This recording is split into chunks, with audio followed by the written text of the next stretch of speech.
Sa inahaba-haba ng One Piece, halos libo-libong taon na rin siguro ang pinakilala sa atin ni Oda. Pero dahil nga sa sobrang dami nila, tagal na rin ng panahon, karamihan sa kanila ay nakalimutan na natin. Pero paano kung sabihin ko sa iyo na mayroon sa mga forgotten characters na ito ang babalik pa pala para sa final saga? Ito yung mga minor characters na sa sobrang minor baka nakalimutan nyo na yung pangalan nila, pati na rin kung saan arc sila lumabas. Pero kahit na ganoon, naniniwala ako na babalik pa nga ang mga ito at magkakaroon pa ng papel sa istorya, maliit man o malaki. Kung maalala mo ang lahat ng pangalan ng tauhan na pag-uusapan natin ay congratulations, isa kang tunay na Ultimate One Piece fan. Ang una sa ating listahan ay ang dalawang higante na ito. Naalala mo pa ba sila? Kung iniisip mo na sila ay si Brogy at Dory mula sa Little Garden Arc ay nagkakamali ka dyan. Ang dalawang ito ay si Oimo at Kashi, dalawang higante mula sa Elbaf na nakilala natin sa Enies Lobby Arc. Dati silang parte ng Giant Warrior Pirate sa ilalim ng pamumuno ni Dory at Brogy. Pero nabuwag yung crew nila dahil nag-away yung dalawang captain na naway sa pagduduelo nila ng halos 100 taon. Dahil sa tagal ng naging maglalaban na ito, minabuti na silang hanapin ng dalawang nilang dating crewmates na si Oimo at Kashi. Kaso nga lang, sa paghahanap ng dalawang ito ay nahuli sila ng world government.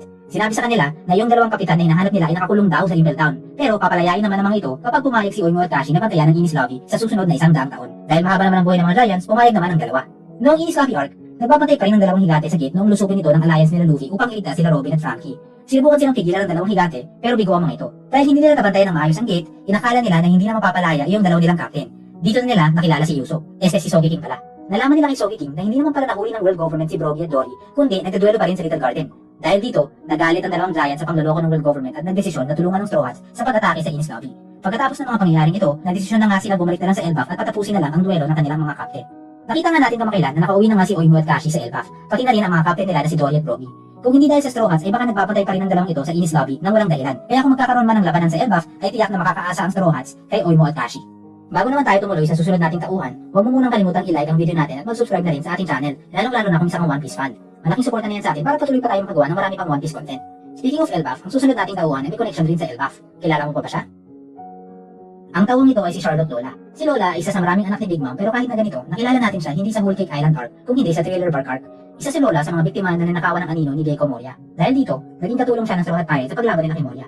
Pagdating sa Whole Cake Island, dito na natin nalaman na isa pala siyang anak ni Big Mom. Dating na-inlove sa kanya ang prinsipe ng Elbaf na si Loki. Agad naman itong ikinatuwa ni Big Mom at ipinasok siya sa isang arranged marriage. Gusto kasi ni Big Mom na magkaroon ng access sa hukbo ng Elbaf pero hindi niya ito magawa dahil matindi ang galit sa kanya ng mga Giants. Kaya perfect opportunity sana si Lola. Kaso nga lang, ayaw ni Lola na makasal sa taong hindi niya mahal kaya naglayas ito bago matuloy ang kasal. Sa isa kong video, ipinaliwanag ko kung bakit sa tingin ko si Prince Loki ang magiging villain ng Elbaf Arc at kung paano nito binalak na traitor rin si Big Mom dati during sa kasal dapat nila ni Lola. Kung gusto mong marinig pa ang theory na yan ng mas detalyado pa, ay panoorin mo na lang yung video natin tungkol dyan. Pero para sa ngayon, ang importante ay may connection si Lola kay Loki at Elbaf. Kaya nga sa tingin ko ay babalik pa si Charlotte Lola sa Elbaf Arc. At dito natin mas malalaman ng buo kung ano ba talaga ang plano dati ni Loki at bakit na kinailangan si Lola. Isa pang patunay na babalik pa nga si Lola sa istorya ay lumabas na naman ulit siya sa mga cover stories. Nagkaroon nga siya ng isang cover story arc kamakailan kung saan ikinasal na siya sa isang anak ni Capon Beji at na-reunite pa nga sa twin sister niya na si Chiffon. Sa tingin ko nga, ay malaki ang tsansa na mapapadpad ang grupo nila sa Elbaf. Ang susunod naman sa ating listahan ay isa na namang higante, pero hindi siya galing sa Elbaf. Kilala mo pa ba siya? Siya ay si Wadatsumi mula sa Fishman Island. Dati siyang miyembro ng Flying Pirates sa ilalim ni Vanderdecken kung saan sinubukan nilang pabagsakin ang Fishman Island dati. Kaso nga lang, hindi nila inasahan ang pagdating ng mga Straw Hats at nabigo ang kanilang mga plano. Ang ending nabugbog lang si Wadatsumi.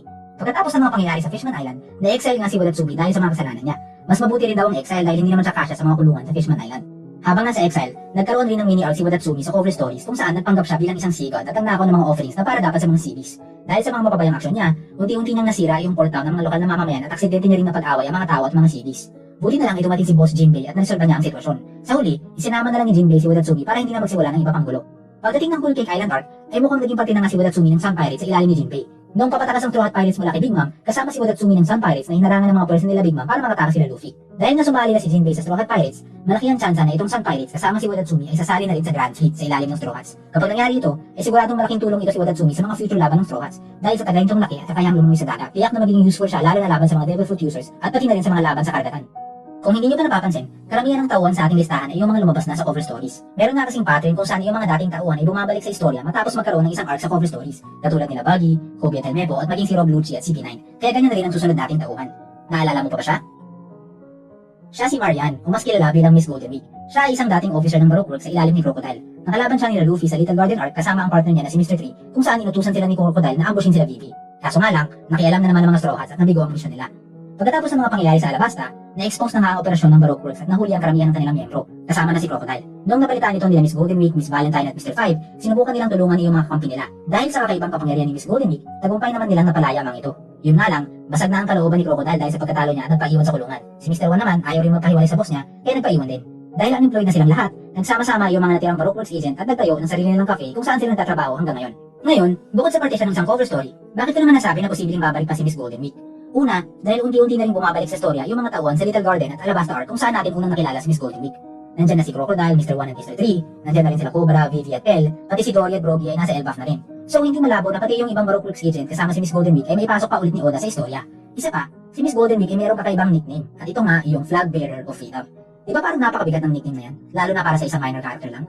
Alam natin na si Joy Boy ay nakatakda na maghatid ng freedom o kalayaan mula sa mga Celestial Dragons. Posible kaya na si Marian ay magkakaroon ng papel sa laban para sa freedom na ito? Dagdag pa dito, naalala niyo pa ba kung ano yung nangyari sa partner niyang si Mr. 3 sa Marineford War? Noong una ay parang gag o joke character lang ito. Pero sa huli ay napadpad siya sa Marineford at nagkaroon pa ng importanteng papel kung saan siya mismo ang gumawa ng susi na nagpalaya kay Ace. Posible kaya na ganito rin ang nangyari kay Miss Golden Week at mapadpad na lang sa Final War at magkaroon rin ng importanteng papel? Abangan na lang natin yan. Again, yung mga binanggit nga natin ngayong araw ay yung mga minor character na halos nakalimutan na ng marami. Pero kung gusto mong malaman kung sinong major characters ang babalik pa para sa Final Saga, pwede mo rin tingnan ang isang video natin tungkol dyan. Pero para sa ngayon, hanggang dito na lang muna tayo.